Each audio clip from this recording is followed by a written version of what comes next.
Hi அனைவருக்கும் வணக்கம். Welcome to Renuka straight. எல்லோரும் நலமாக இருக்கீங்களா? இந்த வீடியோ ஃபஸ்ட் டைம் பார்க்குறீங்கன்னா நம்ம சேனலை சப்ஸ்கிரைப் பண்ண மறந்துடாதீங்க.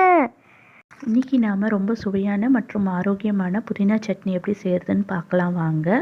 புதினாவில் ஊட்டச்சத்துக்கள் மிகவும் அதிகமாக இருக்குது. அதனால் நம்ம புதினாவை அடிக்கடி உணவில் உட்கொள்ளும் போது அது நம்ம ஆரோக்கியத்திற்கு மிகவும் நல்லது.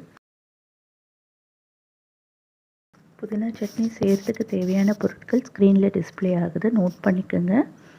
இன்றைக்கி நான் தேங்காய் சேர்க்காம தான் இந்த சட்னி பண்ணியிருக்கேன். ரொம்ப சுவையாக இருக்கும். உங்களுக்கு தேவைன்னா நீங்கள் தேங்காயையும் சேர்த்து அரைக்கும்போது அரைச்சிக்கலாம். ஒரு கைப்பிடி அளவுக்கு புதினாவை நான் நல்லா க்ளீன் பண்ணி அலசி எடுத்து வச்சுருக்கேன்.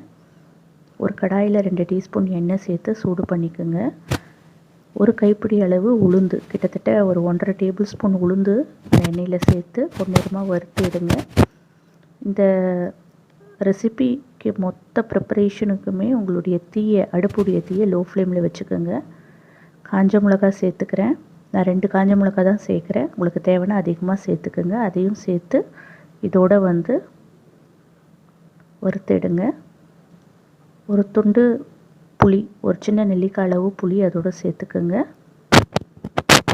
அதையும் சேர்த்து வதக்குங்க.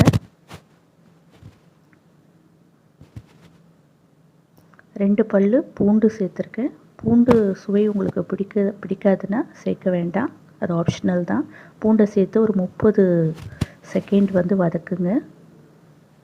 அப்புறம் ஒரு 1/4 டீஸ்பூன் பெருங்காயத்தூள் சேர்த்துக்குங்க. இதோட புதினாவையும் சேர்த்து வதக்குங்க.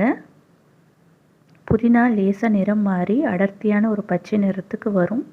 வந்த உடனே அதோட உப்பு கொஞ்சம் சேர்த்துக்குங்க தேவைக்கேற்ப. நான் கல் உப்பு சேர்த்துருக்கேன். சேர்த்துட்டு அடுப்பை ஸ்விட்ச் ஆஃப் பண்ணிவிடுங்க.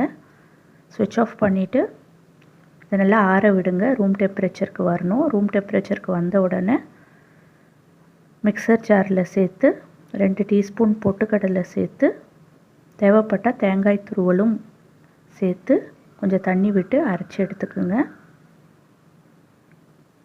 தாளிப்புக்கு ஒரு காஞ்ச மிளகா, 1/2 டீஸ்பூன் கடுகு, 1/2 டீஸ்பூன் உளுந்து சேர்த்து தாளித்து அந்த தாளிப்பை இந்த சட்னியில் சேர்த்துக்குங்க. இப்போ சுவையான மற்றும் ஆரோக்கியமான புதினா சட்னி தயார். இந்த புதினா சட்னி இட்லி, தோசை, சப்பாத்தி, பூரி, அடை கூட சாப்பிடும்போது அட்டகாசமாக இருக்கும்.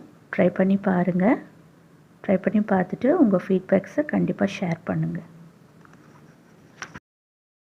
இந்த வீடியோ உங்களுக்கு பிடிச்சிருக்கும் நம்புகிறேன். இந்த வீடியோ உங்களுக்கு பிடிச்சிருந்ததுன்னா லைக் பண்ணுங்கள், ஷேர் பண்ணுங்கள். இந்த சேனலை மறக்காமல் சப்ஸ்கிரைப் பண்ணுங்கள். பக்கத்தில் இருக்கிற பெல் ஐக்கானை கிளிக் பண்ணுங்கள். தேங்க்ஸ் ஃபார் வாட்சிங் திஸ் வீடியோ. நன்றி.